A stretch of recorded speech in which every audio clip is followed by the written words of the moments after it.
మౌర్య సామ్రాజ్యం అని పెట్టుకోండి. సో హెడ్డింగ్ కొత్త చాప్టర్ ఇది. మౌర్య సామ్రాజ్యం 322 నుంచి 185 BC వరకు ఉంటుంది. సో భారతదేశంలోనే ద మోస్ట్ పవర్ఫుల్ ఎంపైర్ భారతదేశ చరిత్రలోనే. రాసుకున్నారా? ఇయర్స్ రాసుకోండి. 322 నుంచి 185 BC వరకు క్రీస్తు పూర్వం. మౌర్య సామ్రాజ్యం ఎలా ఏర్పడింది? మౌర్య సామ్రాజ్యానికి ముందున్నటువంటి ధనానందుడు, అవునా కదా? సో ధనానందుడు ఏ ప్రాంతాన్ని పరిపాలిస్తుంటాడు? మగధ సామ్రాజ్యం. సో మగధ సామ్రాజ్యానికి సంబంధించినటువంటి ఈ ధనానందుని ఓడించి చంద్రగుప్త మౌర్య, సో చంద్రగుప్త మౌర్య ఈ సామ్రాజ్యాన్ని స్థాపిస్తాడు, అవునా కదా? ఎవరి సహాయంతో? చాణక్యుడి సహాయంతో. చాణక్యుడి సహాయంతో ఓడిస్తాడు. ఎలా ఓడిస్తాడంటే చాలా యుద్ధాలు చేస్తాడు, వరుస యుద్ధాలు, గ్యాప్ ఇవ్వడు. ఎందుకంటే అతను పెద్ద ఆర్మీని ఏర్పరచుకుంటాడు. చంద్రగుప్త మౌర్య అతను రాజు కానప్పటికీ, రాజుకి ఇంకా చక్రవర్తి అవ్వకముందే ఒక పెద్ద ఆర్మీని ఏర్పరచుకొని చాణక్యుడి సహాయంతో ఆర్మీని ఏర్పరచుకొని ఒక సొంత ఆర్మీని వరుస యుద్ధాలు చేస్తారు. తట్టుకోలేకపోతాడు ధనానందుడు. సో ఓడిపోతాడు, ఒకనొక టైంలో ఓడిపోతాడు. సో అవునా కదా? ఓడిపోవడం వల్ల ధనానందుడు చివరి పాలకుడు అయిపోతాడు. ఏది నంద వంశానికి సంబంధించి చివరి పాలకుడు అయిపోతాడు. సో వీక్ అయిపోతాడు, యుద్ధాలు జరగడం వల్ల ఓడిపోతాడు. ఓడిపోయిన తర్వాత అతన్ని సింహాసనం నుంచి వైదొలిగించి చంద్రగుప్త మౌర్య చక్రవర్తి అవుతాడు. సో ఇక్కడ నుంచి మగధ సామ్రాజ్యం కాదు, మౌర్య సామ్రాజ్యం అనేది మొదలవుతుంది. అంటే చంద్రగుప్త మౌర్య వచ్చేసి మౌర్య సామ్రాజ్య స్థాపకుడు. అసలు ఎవరు ఈ మౌర్యన్స్? మౌర్య అంటే ఏంది? మౌర్య అంటే ఏంది ఇంగ్లీష్లో, హిందీలో? మౌర్య అంటే ఏంటి? పికాక్, నెమలి. సో నెమళ్ళు, వీళ్ళు ఒకప్పుడు నెమళ్ళని పెంచుకునేవాళ్ళు అనమాట. అంటే నెమలిని చాలా పవిత్రంగా భావించే వంశం వీళ్ళది. సో అందుకే మౌర్య అని వస్తుంది దీనికి. సో అర్థమైందా? సో నెమలి పోషకులు అంటారు. వీళ్ళ యొక్క పూర్వీకులు నెమల్ని పెంచుకుంటూ ఉంటారనమాట. వైశాలి ప్రాంతం ఉంది కదా, సో బీహార్లోని వైశాలి ప్రాంతంలో వీళ్ళు పూర్వీకులు ఉంటారనమాట. సో ఆ పూర్వీకుల నుంచి చంద్రగుప్త మౌర్య ఒక చక్రవర్తి రాజుగా అవుతాడనమాట. రాజు యొక్క గుణాలు ఇట్లాంటివి ఎక్కువ ఉంటాయి అతనిలో. సో అతన్ని ఈ కౌటిల్య చూజ్ చేసుకొని ఎలాగైనా ధనానందుని మీద పగ తీర్చుకోవాలి, అతని సింహాసనం నుంచి వదిలిగించాలని చెప్పేసి మొత్తం అన్ని నేర్పుతాడు. యుద్ధ విద్యలు అన్ని, యుద్ధ లౌక్యాలు, ఫారిన్ అఫైర్స్ అంటే పొరుగు దేశాలతో ఎలా ఉండాలి, మొత్తం అతని యొక్క బుక్స్ ద్వారా, జ్ఞానం ద్వారా చెప్తాడు. సో కౌటిల్య, చాణక్య కూడా చాలా పెద్ద గురువు అప్పట్లో. సో మనం ఇప్పుడు చదివే చాలా బుక్స్ కూడా అతను రాసినవే, అర్థశాస్త్రం అని చెప్పేసి. నెక్స్ట్ మండలా థియరీ ఒకటి ఉంటుంది. సో మండలా థియరీ చాలా ఇంట్రెస్టింగ్గా ఉంటుంది. ఇప్పుడు కూడా మనకు తెలుస్తాయి, మన జీవన విధానంలో మనం ఫాలో అవుతూ ఉంటాం. సో మండలా థియరీ అంటే ఫర్ ఎగ్జాంపుల్ ఇది ఒక లొకేషన్ అనుకోండి. సో ఇదొకటి, దీని చుట్టూ ఉంటారు కదా ఇమీడియట్ నైబర్. మన నైబరు అంటే మన చుట్టుపక్కల వాళ్ళు మనకి శత్రువులు ఉంటారు, వాళ్ళ అవతలు ఉంటారు కదా, వాళ్ళకి నైబర్స్ ఉంటారు కదా, వాళ్ళ మనతో మిత్రులు ఉంటారు. అంటే మన శత్రువులకి శత్రువులు మన మిత్రులు అనే కాన్సెప్ట్ ఇక్కడి నుంచే వచ్చిందనమాట. సో ఇట్లా ఇది మండలా థియరీ. ఇప్పుడు ఏ ఉంది కదా, ABCD అనమాట. అంటే Bకి పడదు, పొరుగు దేశాలకు ఇద్దరికి పడదు అనమాట. శత్రువులు ఉంటారు. అంటే Aకి ఇమీడియట్గా శత్రువులు ఉంటారు, అర్థమైందా? సో B వచ్చి Cకి శత్రువులు కదా, కాబట్టి AC ఒకటి అవుతారు అనమాట. మళ్ళీ BD ఒకటి అవుతారు. సో BD ఒకటి అవుతారు. దీన్ని మండలా థియరీ అంటారు. అప్పట్లో 7 మండలాలు అనమాట. ప్రతి రాజ్యానికి 7 మండలాలు ఉంటాయి, చుట్టూ పొరుగు దేశాలు ఉంటాయి, వాళ్ళు ఇలా ఉంటారు. సో ఈ రాజు ఏనే రాజు ఎవరితో కలవాలని కూడా ఆ బుక్లో చెప్పాడు అప్పట్లో చూడండి ఎంత జ్ఞానం ఉందో. సో అట్లా చెప్తాడు, దాన్ని కౌటిల్య తీసుకొస్తాడనమాట. సో అర్థమైందా? సో ఇలా మౌర్యులు వస్తారు, ఈ కౌటిల్య సహాయంతో ధనానందుని ఓడించి మగధ సామ్రాజ్య స్థాపన చేసి ఇక దాన్ని మౌర్య సామ్రాజ్యంగా తీసుకొస్తారు. సో మగధ సామ్రాజ్యం అనేది మౌర్య సామ్రాజ్యంగా ఏర్పడుతుంది. సో కాబట్టి రాసుకోండి, the first subcontinent empire అనమాట. సో అర్థం ఏంటంటే the first subcontinent empire and stable governance. అంటే భారత ఉపఖండ సామ్రాజ్యం, మొట్టమొదటిసారి మన భారతదేశంలో భారత ఉపఖండం మొత్తం పాలించిన రాజవంశం. సో రాసుకోండి, పాయింట్ రాసుకోండి. భారత ఉపఖండాన్ని పాలించిన భారత ఉపఖండాన్ని పాలించిన మొదటి వంశం, అత్యంత స్థిరత్వమైన అంటారు కదా. సో అత్యంత స్థిరత్వమైన అంటే స్టేబుల్, అత్యంత స్థిరత్వమైన సామ్రాజ్యం లేదా పరిపాలన కూడా రాసుకోవచ్చు. సామ్రాజ్యం అని రాసుకోండి, బాగుంటుంది. అత్యంత స్థిరత్వమైన సామ్రాజ్యం. సో ఎప్పుడైనా సరే ఒక గవర్నమెంట్ కావచ్చు, ప్రభుత్వం ఏదైనా కూడా స్టేబుల్గా ఉంటే ఆ కంట్రీ బాగా డెవలప్ అవుతుంది. సో మీకు ఒక ఎగ్జాంపుల్ తెలుసా, సింగపూర్ తెలుసా అందరికీ? సింగపూర్ కంట్రీ చాలా చిన్న కంట్రీ, అదొకప్పుడు చోళ సామ్రాజ్యంలో పార్ట్ అనమాట. సింగపూర్ అంతా ఆ సిటిజన్స్ కంటే ఎక్కువ తమిళియన్స్ ఎక్కువ ఉంటారు అక్కడ. వాళ్ళ తమిళ సిటిజన్స్ ఎక్కువ సింగపూర్ సిటిజన్స్గా ఉండిపోతారు. ఇక్కడ చోళుల టైం నుంచి వాళ్ళు ఉన్నారు. సో సింగపూరు మన భారతదేశం 1947లో, సో 1947 సంవత్సరంలో ఇండియాకి ఫ్రీడమ్ వచ్చిన టైంలో సింగపూర్ చాలా పేద దేశం. అంటే అక్కడ ప్రజలకి సరిగా ఫుడ్ కూడా లేదనమాట. 3 పూటలు కలిసి ఒకే ఒక బ్రెడ్ తినేవాళ్ళు. ఆ బట్టలు సరిగా ఉండవు, మట్టి పట్టిన బట్టలు పిల్లలు. మీరు కావాలంటే కొన్ని వీడియోస్ చూడండి సింగపూర్కి సంబంధించి 1947 టైంలో. మన భారతదేశం అప్పుడప్పుడే డెవలప్ స్వాతంత్రం వచ్చిందనమాట మనకి. ఆ ప్రతి ఒక్కరు కూడా ఇల్లు కూడు గుడ్డ అంటారు కదా, సో ఉన్నాయన్నమాట. సో అర్థమైందా? సో ఒక మకాను ఇట్లా పిలుస్తారు కదా, సో అట్లా ఉన్నాయన్నమాట అందరూ మన ఇండియన్స్కి. వాళ్ళకి అవి కూడా లేవు. సో ఒక రిపోర్ట్ ఏం చెప్పిందంటే సింగపూర్ని 60 సంవత్సరాలు ఒక అతను పరిపాలిస్తాడు, 40 మరి 50 ఇయర్స్ ఒకే అతను పరిపాలిస్తాడు అనమాట. సో స్టేబుల్ గవర్నమెంట్, ఎవరు ఏం చేయలేరు. అతను ఏం చేస్తాడంటే విపరీతమైనటువంటి అభివృద్ధి కార్యక్రమాలు తీసుకొస్తాడు. సో పేదరికాన్ని నిర్మూలించడం కావచ్చు, ప్రతి ఒక్కరికి ఇల్లు నిర్మించడము, ఫుడ్ ప్రొవైడ్ చేయడం, పీడిఎస్ అంటాం కదా, ration, so public distribution system, ration, ఇట్లాంటివి పెద్ద పెద్ద అభివృద్ధి కార్యక్రమాలు తీసుకొస్తాడు. ఎక్కడ మైనారిటీ గవర్నమెంట్ అనేది రాదనమాట. అంటే ఎక్కడ కూడా మైనారిటీ సంకీర్ణ ప్రభుత్వం ఉండదు, ఒకే అతను ఉంటాడు, కానీ డిక్టేటర్షిప్లో చేయడు, అభివృద్ధి కార్యక్రమాలు తీసుకొస్తాడు. తీసుకొచ్చి మన భారతదేశం అనేది 1947 నుంచి 70s వచ్చేలోపు సింగపూర్ డెవలప్డ్ కంట్రీ అయిపోతుంది. అంటే వాళ్ళు జస్ట్ మనకి ఇండిపెండెన్స్తో పోల్చుకుంటే 40 సంవత్సరాలు. ఇప్పుడు సింగపూర్ చూడండి ఎలా ఉంటుందో, ద మోస్ట్ డెవలప్డ్ కంట్రీ అనిపిస్తుంది. ఎందుకంటే వాళ్ళకి స్టేబుల్ గవర్నమెంట్ ఉన్నది. మనకి స్టేబుల్ గవర్నమెంట్ ఎప్పటి వరకు ఉన్నది? ఇందిరాగాంధీ వరకు ఉన్నది. సో జవహర్లాల్ నెహ్రూ, తర్వాత లాల్ బహదూర్ శాస్త్రి, తర్వాత మనకి ఇందిరాగాంధీ, వీళ్ళ వరకే స్టేబుల్ గవర్నమెంట్ ఉన్నది. తర్వాత అంతా కూడా సంకీర్ణ ప్రభుత్వాలు, ఎక్కువ అలయన్స్లు వచ్చాయన్నమాట, విడిపోవడము, సో ప్రభుత్వం పడిపోవడం, వాజ్పేయి టైంలో కావచ్చు ఇట్లా. కాబట్టి మన దాంట్లో అభివృద్ధి కార్యక్రమాలు చాలా తక్కువ ఉంటాయి.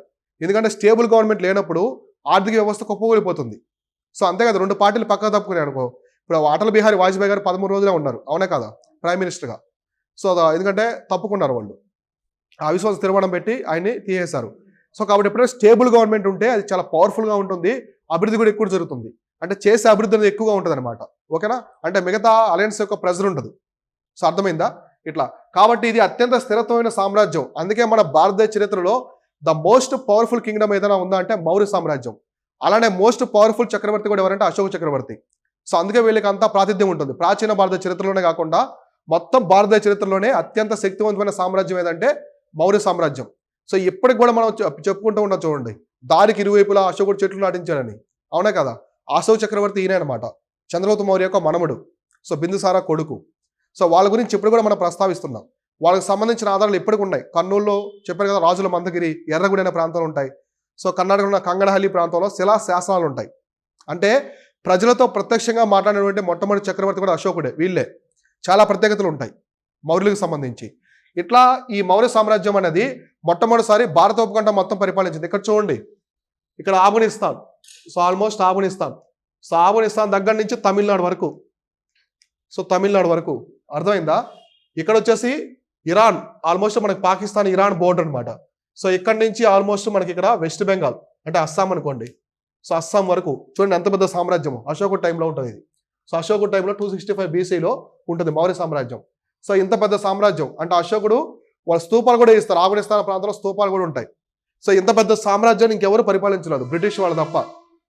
సో బ్రిటిష్ వాళ్ళు తప్ప ఇంత పెద్ద సామ్రాజ్యాన్ని ఇంకెవరు పరిపాలించలేదు. అయినా బ్రిటిష్ వాళ్ళు కూడా ఆఫ్ఘనిస్తాన్ రీజన్ లేదు కదా. సో పాకిస్తాన్, మన ఇండియా, బర్మా ఇవే ఉన్నాయి. సో మయన్మారు, నేపాల్ ఈ రీజన్ ఉన్నాయి భారత ఉపఖండంలో, బ్రిటిష్ ఇండియన్ ఎంపైర్లో. కానీ ఆఫ్ఘనిస్తాన్ లేదు. కానీ ఆఫ్ఘనిస్తాన్ ప్రాంతాన్ని కూడా పరిపాలించినటువంటి ఘనత మౌర్యన్స్గా దక్కుతుంది. సో ఇలా మౌర్యన్స్ అనేవాళ్ళు సామ్రాజ్య స్థాపన చేస్తారు. సో చంద్రగుప్త మౌర్య టైంలో ఎక్స్పాండ్ అవుతుంది. మనకి శ్రావణ బెలగోళ తెలుసు కదా, కర్ణాటకలో ఉంటుంది శ్రావణ బెలగోళ. సో అక్కడ వరకు మౌర్య సామ్రాజ్యం ఉంటుంది. సో అర్థమైందా? సో అంత పెద్ద సామ్రాజ్యం అన్నమాట. అందుకే మన భారత ఉపఖండాన్ని, సో భారత ఉపఖండాన్ని ఏకం చేసి పాలించిన ఘనత మౌర్యన్స్కే ఉంటుంది. సో నెక్స్ట్ చూడండి, Mauryans all over the whole sub continent చెప్పాను కదా ఇప్పుడు, except Kerala and Tamil Nadu, some parts of the north east India, అవునా కాదా? ఈ యొక్క 3 ప్రదేశాలు తప్ప మొత్తం ఆల్మోస్ట్ మొత్తం పరిపాలిస్తారు. ఇక్కడ చూడండి నార్త్ ఈస్ట్ ఇండియాలో ఈ ప్రాంతం తప్ప, సో ఇది తప్ప, ఇక్కడ కేరళ అండ్ తమిళనాడు, ఈ 3 ప్రదేశాలు తప్ప మొత్తం భారతదేశం అంతా, సో మనం ఉండే స్టిల్ ఏరియా ఇది మొత్తం కూడా మౌర్యన్స్ కిందే ఉంటుంది ఒకప్పుడు. సో అప్పట్లో ఎప్పుడంటే ఆల్మోస్ట్ 322 క్రీస్తుపూర్వం 322 నుంచి 265 టైంకి అశోక్ టైం ఉంది కదా, ఆ టైంలో మొత్తం భారత ఉపఖండం మొత్తం పరిపాలిస్తారు.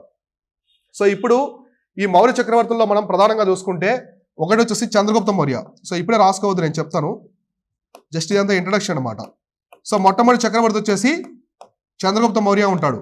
సో చంద్రగుప్త మౌర్య తర్వాత వచ్చేసి బిందుసార, సో బింబిసారా కాదు బిందుసార, బిందుసార.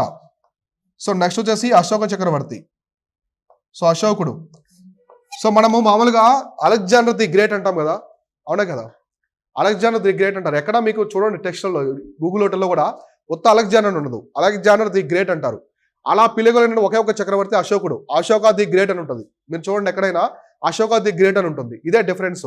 అంటే ప్రపంచ చక్రవర్తులు అలెగ్జాండర్ ఎలానో మన భారతదేశంలో అశోకుడు అలాగా. మీరు ప్రపంచం మొత్తంలో బెస్ట్ 5 ఎంపరర్స్ చూసుకుంటే సెకండ్ ప్లేస్ అశోకుడు ఉంటాడు అలెగ్జాండర్ తర్వాత. అంత పెద్ద చక్రవర్తి. అంటే అలెగ్జాండర్ అంత పెద్ద సామ్రాజ్యం లేకున్నా కూడా సో మోస్ట్ పవర్ఫుల్ అనమాట. సో అశోకుడు చాలా పెద్ద చక్రవర్తి.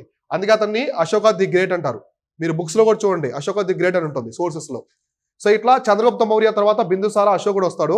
తర్వాత కూడా ఉంటారు. సో తర్వాత కూడా ఉంటారనమాట. కింగ్స్ అనే వాళ్ళు ఉంటారు. వీళ్ళకి సంబంధించిన వాళ్ళు చాలా మంది ఉంటారు. 8 to 10 మెంబర్స్ వరకు ఉంటారు.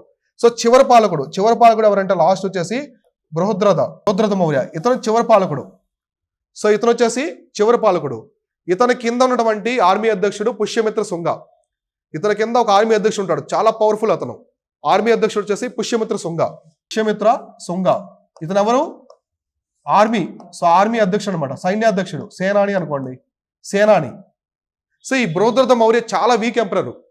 ఇతని టైంలో ఇండో గ్రీక్స్ అని ఉంటారు. ఇప్పుడు ఇందాక చెప్పాను కదా గ్రీకులు కొంతమంది ఉండిపోయారని చెప్పేసి. వాళ్ళు తర్వాత సెలికస్ నికేటర్ తర్వాత అక్కడ ఉన్నవాడంటే మెయిన్ మొత్తం మన ఇండియన్ ఉమెన్ మ్యారేజ్ చేసుకుంటారు. ఇక్కడ వాళ్ళని చేసుకుని ఇండియన్స్ వాళ్ళ బ్లడ్ కలిసిపోతుంది. అందుకే వాళ్ళు ఇండో గ్రీకులు అంటారు. ఇండో గ్రీకులు బ్యాక్టీరియన్స్ అంటారు. అక్కడే ఆ ప్రాంతంలో ఉండేవాళ్ళు. సో బ్యాక్టీరియన్ ఎంపైర్ పరిపాలిస్తుంటారు. వాళ్ళు పార్థియన్స్ అంటారు కొందరు. వాళ్ళంతా మిక్స్డ్గా ఉండిపోతారు Indo Greeks. So Indo Greeks వాళ్ళు దండయాత్రలు చేస్తారు మౌర్య సామ్రాజ్యం మీద మళ్ళీ ఎక్కడి నుంచి, ఈ ప్రాంతం నుంచి. సో ఇక్కడ వీళ్ళంతా ఓడిస్తాడు, చంద్రగుప్తుని ఓడిస్తాడు. కానీ అలయన్స్ పెట్టుకుని ఉంటారు వాళ్ళు. అలయన్స్ పెట్టుకుని సామంతంగా ఉండిపోతారు అక్కడే. వాళ్ళు బృహద్రథ మౌర్య టైంలో ఓడిస్తారు. మళ్ళీ ఇక్కడ బ్యాక్టీరియన్స్ అని ఉంటారు పైన, ఈ సామ్రాజ్యం పైన బ్యాక్టీరియన్స్ అంటారు. అంటే మన కజకిస్తాన్, ఉజ్బెకిస్తాన్ రీజన్స్ నుంచి వాళ్ళు వీళ్ళందరూ కలిసి దండయాత్రలు చేస్తారు బృహద్రథ మీద. ఒకటి దండయాత్రలు జరుగుతూ ఉంటాయి. డీసెంట్రలైజేషన్, ఓవర్ డీసెంట్రలైజేషన్ అనమాట. అంటే ఎక్కడో ఆఫ్ఘనిస్తాన్ దగ్గర ఉంది, ఎక్కడో ఇక్కడ తమిళనాడు దగ్గర ఉంది, అంతా మేనేజ్ చేయాలి కదా మొత్తం. అది సరిగా చేయలేకపోతాడు అశోకుడి టైం తర్వాత. అశోకుడి తర్వాత అంతా వీక్, బలహీనమైన రాజులు వస్తారు. తర్వాత విదేశీ దండయాత్రలు జరుగుతాయి. కరప్షన్ పెరిగిపోద్ది. రాజు సరిగా లేడు, కరప్షన్ పెరిగిపోద్ది. నెక్స్ట్ యుద్ధాలు చేయడు. అశోకుడు అహింసా మార్గాన్ని పాటిస్తాడు. అక్కడి నుంచి వీక్ అయిపోతారు కింగ్స్. అంటే రాజు యుద్ధం చేయడు, శత్రువులను చంపడు. ఇంకా ఆబ్వియస్లీ చుట్టుపక్కల రాజు దండయాత్ర చేస్తారు లేదా. ఇప్పుడు యుద్ధం రాజు చేయడు, ఆయన యుద్ధానికి వస్తే శాంతి అన్నాడు అనుకోండి, చంపేస్తారు. అవునే కదా. సో కాబట్టి రాజధర్మం ప్రకారం యుద్ధం చేయకుంటే ఓడిపోతారు కదా, సామ్రాజ్యాన్ని కోల్పోతారు. అది కూడా ఒక రీజన్ అవుతుంది అనమాట. అయితే ఇవన్నీ ఒక పక్క విదేశీ దండయాత్రలు జరుగుతుంటాయి. రాజ్యం ఓవర్ డీసెంట్రలైజేషన్ అయిపోయి సరిగా పాలన చేయలేకపోతారు, వీక్ ఎంపరరు. సో అప్పుడు పుష్యమిత్ర శుంగ రైజ్ అవుతాడు. సో ఇదే మంచి అదును, బృహద్రథను చంపేసి రాజ్యాన్ని మనం స్థాపించుకోవడానికి చెప్పేసి. ఎందుకంటే ఆర్మీ అంత ఇతని చేతుల్లో ఉంటుంది. మీరు ప్రపంచంలో కూడా చూడండి, ఇప్పటికి కూడా ప్రెసిడెంట్ని, ప్రైమ్ మినిస్టర్లు చంపి ఆర్మీ అధ్యక్షులు ప్రెసిడెంట్స్ అవుతారు. ఇప్పుడు బర్కినో పాసో ఉన్నాడు కదా, బర్కినో పాసో జంటా అంటారు. జంటా అంటే మిలిటరీ రూల్ అని చెప్పేసి అర్థం. బర్కినో పాసో యొక్క ప్రెసిడెంట్ జస్ట్ 25 years ఎంత ఉంటాయి అతనికి. చాలా యంగ్ పర్సన్. ఆర్మీ అతను మొత్తం ఆర్మీ అంతా కంట్రోల్ తీసుకొని ఆ ప్రెసిడెంట్ పక్కన పెట్టేసి అతనే ప్రెసిడెంట్ అయ్యాడు. రీసెంట్ గా పుతిన్ అందరం కలిశాడు. అతను చూడండి చాలా తక్కువ ఏజ్ ఉంటుంది అతనికి, 20s లో ఉంటాడు, 25-30s మధ్యలోనే ప్రెసిడెంట్ అతను ఆ కంట్రీకి. చాలా దేశాల్లో ఇప్పుడు మయన్మార్లో military rule, Afghanistan Taliban rule, చాలా దేశాల్లో చూడండి మిలిటరీ రూల్ ఉంటుంది. మనకి సౌత్ అమెరికన్ కంట్రీస్ కావచ్చు, కొన్ని లాటిన్ అమెరికాస్ కావచ్చు, ఎక్కువ ప్రాంతాల్లో మిలిటరీ రూల్ అనమాట. అంటే సైన్యాధ్యక్షుడు ఎప్పుడైతే గవర్నమెంట్ మీద అగెనెస్ట్ అవుతాడు, ఇప్పుడు ఆర్మీలో ఉండే సోల్జరు సైన్యాధ్యక్షుడు చెప్పిందే ఫాలో అవుతాడు, నీకు పక్కన వచ్చిన పర్సన్ చెప్పింది ఫాలో కాడు. అది సైన్యాధ్యక్షుడు ఏది చెప్తే అది ఫాలో అవుతారు. అర్థమైందా. సో ఇట్లా వాళ్ళు ఉంటారనమాట. మన ఇండియాలో కూడా ఒక సైన్యాధ్యక్షుడు మిలిటరీ రూల్ తీసుకోవాలనుకున్నాడు. సో నేను ఆ పేరు చెప్పను, రికార్డెడ్ ఉంటుంది, అతను ఒక మినిస్టర్ ఇప్పుడు. సో అట్లా అనమాట. సో అతను కూడా ఒకసారి చేయాలనుకున్నాడు కాంగ్రెస్ టైంలో, వీక్ ప్రైమ్ మినిస్టర్ ఉన్నాడని చెప్పేసి. సో మిలిటరీ రూల్ అనమాట. ఎందుకంటే సైన్యాధ్యక్షుడు అంత పవర్ఫుల్. సైన్యాధ్యక్షుడు ఏది చెబితే చక్రవర్తిని చంపేయమని చంపేస్తారు. సో అంత పవర్ఫుల్ ఉంటారనమాట. కాబట్టి పుష్యమిత్ర శుంగ ఏం చేస్తాడంటే ఇతన్ని చంపేస్తాడు. ఆ ఇమేజ్ కూడా రేపు చూపిస్తాను మీకు. కత్తితో పొడి చేస్తాడు, కత్తితో పొడిచి చంపేస్తాడు అతన్ని. చంపేసిన తర్వాత ఇక్కడి నుంచి మౌర్య సామ్రాజ్యం అంతమైపోద్ది. ఇక్కడి నుంచి ఏమొస్తుందంటే శుంగ సామ్రాజ్యం, శుంగ వంశం వస్తుంది అనమాట. శుంగ వంశం అనేది పరిపాలిస్తుంది. అంటే శుంగ సామ్రాజ్యం. వీళ్ళు ఎవరంటే మౌర్యుల అనంతరం. ఇక్కడి నుంచి ఇదంతా మౌర్య సామ్రాజ్యం. సో ఇక్కడి నుంచి వచ్చేసి మౌర్య అనంతర యుగం అంటారు కదా.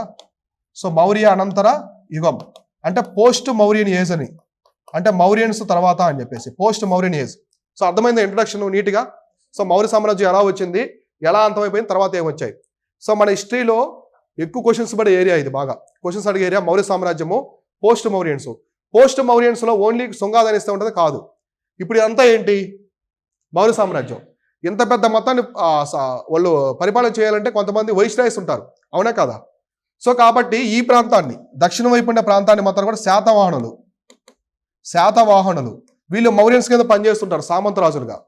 సో ఈ ప్రాంతాన్ని అంటే ఇక్కడ మొత్తం రాజు ఉంటారు, ఈ ప్రాంతాన్ని పుష్యమిత్ర శుంగ పరిపాలిస్తుంటాడు. సో వీళ్ళంతా ఇక్కడ ఈ ప్రాంతాన్ని శాఖ అని ఉంటారు. వీళ్ళంతా అంటే మౌర్యుల కింద సామంతులు అన్నమాట.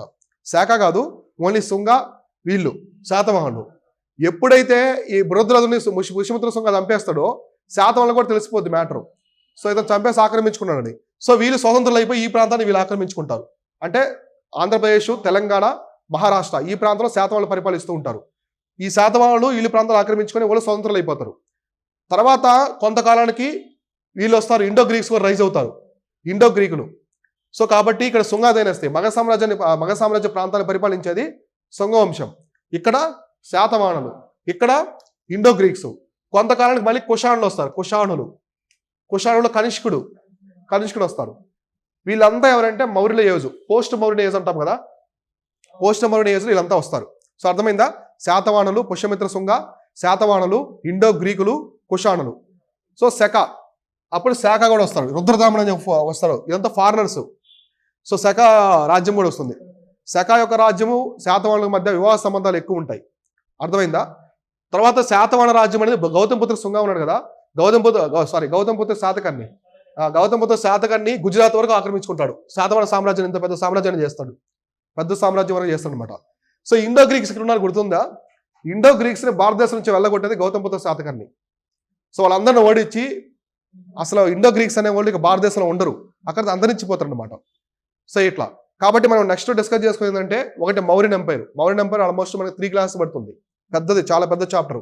సో మన ఇండియన్ హిస్టరీలోనే లాంగెస్ట్ చాప్టర్ అనమాట, పెద్ద చాప్టర్ ఇది. తర్వాత వచ్చేసి మౌర్యన్ అనంతర యుగం. అంటే ఎవరు ఉంటారు? వీళ్ళుంటారు శుంగ, శాకాసు, శాతవాహనులు, తర్వాత ఇండో గ్రీక్స్, కుషాణులు. అవి చెప్పుకుంటే అయిపోతుంది. దాని తర్వాత స్టార్ట్ అయ్యేది గుప్తులు. సో గుప్తులు వస్తారు. గుప్తుల తర్వాత హర్షవర్ధనుడు తర్వాత అప్పుడు హర్షవర్ధనుడు ఎట్ ఏ టైంలోనే మనకి పల్లవులు, దక్షిణ భారతదేశంలో చాళుక్యులు ఉంటారు. సో పల్లవులు, చాళుక్యులతో మనకి ఏన్షియంట్ మొత్తం కంప్లీట్ అయిపోద్ది. అర్థమైందా? ఏన్షియంట్ హిస్టరీ మొత్తం కంప్లీట్ అయిపోద్ది. సో ఇట్లా పల్లవులు చివరి అనమాట మనకి ఏన్షియంట్లో. సో ఇలా ఉంటుంది. కాబట్టి మనము ఏన్షియంట్ హిస్టరీలో నెక్స్ట్ ఆల్మోస్ట్ మిడ్ పార్ట్కి వచ్చేసాం అనమాట. సో మిడ్ పార్ట్కి వచ్చేసాము, రిమైనింగ్ త్వరగా అయిపోతాయి క్లాసులు. మౌర్య సామ్రాజ్యం అయిపోయిందంటే ఆల్మోస్ట్ పెద్ద చాప్టర్ అయిపోయినట్టే. సో వీళ్ళ తర్వాత పెద్ద చాప్టర్ వచ్చేసి గుప్తాసు. ఈ కుషాణులు, శాతవాహనులు ఇవన్నీ తక్కువ ఉంటాయి అన్నమాట చాప్టర్స్. శాతవాహనుల గురించి మీకు తెలంగాణ హిస్టరీ, ఆంధ్ర హిస్టరీలో ఎక్కువ ఉంటుంది. సో మనకి ఆంధ్ర, తెలంగాణ హిస్టరీలో అతిపెద్ద చాప్టర్ శాతవాహనులే. తొలి శాతవాహనులు, మలి శాతవాహనులు అని చెప్పేసి చాలా ఇయర్స్ పరిపాలిస్తారు, 400-500 ఏళ్ళు పరిపాలిస్తారు వాళ్ళు. సో అవి తర్వాత చూద్దాం, ఓకేనా? ఇంతవరకు అర్థమైంది కదా? ఇది మౌర్య ఎంపైర్కి సంబంధించిన ఇంట్రడక్షన్ అనమాట. రేపు మనం చంద్రగుప్త మౌర్య నుంచి మొదలు పెడదాం. అసలు చంద్రగుప్త మౌర్య అంటే ఎవరు, ఆయన చేసినటువంటి రెగ్యులేషన్స్ ఎలా ఉన్నాయి, ఎటువంటి సామ్రాజ్యాలు కలిపాడు, తర్వాత బిందుసారా గురించి, తర్వాత అశోకుడు గురించి నెక్స్ట్ క్లాస్లో చూద్దాం, ఓకేనా? Thank you.